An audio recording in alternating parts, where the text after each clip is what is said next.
Hi everyone, I hope you are doing well. My name is Eeshan and I'm going to show you a very simple bread made with everything that you've got as leftover in your fridge. I'm using rice and a lot of coriander to make this nice hearty bread loaf. Let's get started and see what all I have. So I've got with me some refined flour, which is maida. I've got some leftover boiled rice from last night's dinner. The older the rice is, the better it is because it will help in fermentation. I've got some chopped coriander. You can even use spring onions or chives or even spinach. I've got grain sugar, some salt, fresh yeast, which actually I had frozen before the lockdown in my freezer and it's really being handy. I've got some sea salt, which I'm going to sprinkle on top of the bread. I've got some milk and I've got water. So now we're going to activate our dough and make the yeast. For that, we have water. I'm going to mix the two liquids together. So all the milk goes inside. Now the yeast, which is right here.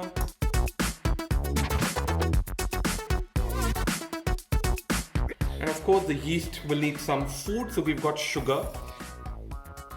We will let this mixture sit for 10 minutes and then stir it occasionally, and you will actually see a few bubbles coming up, and that's when the yeast is being active and which will go into the bread and it will help the bread to proof and to bubble up.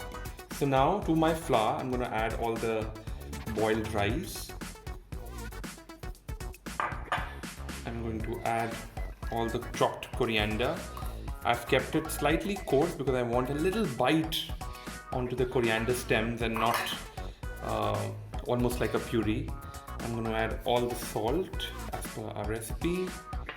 And now gradually I'm going to mix our mixture of milk, yeast, sugar and water.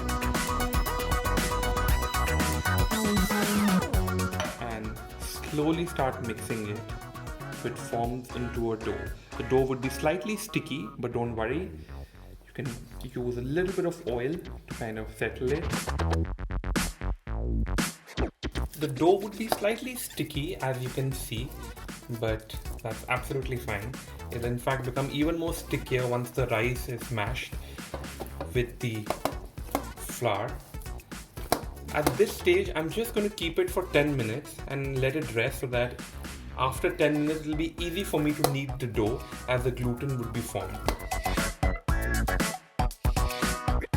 I'm making the dough and I've drizzled some oil so that the dough becomes into one big lumpy chunk.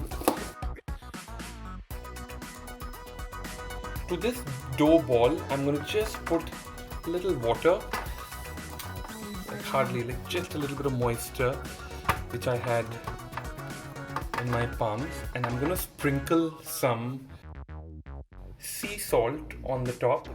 Just whatever sticks together. It's basically just to have a little crust and salt and a little crunch. So now we will now rest this dough for 30 minutes and we will bake it at 200 degrees for 20 to 25 minutes based on your oven. Now we will just put it to rest and wait. So now after 30 minutes, we see that the bread loaf has kind of increased in size. Now what I'm going to do is I'm going to take a little bit of olive oil in my palm,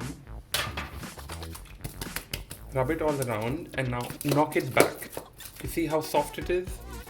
This is because of the resting that we've done for 30 minutes and the entire bread has formed gluten in it.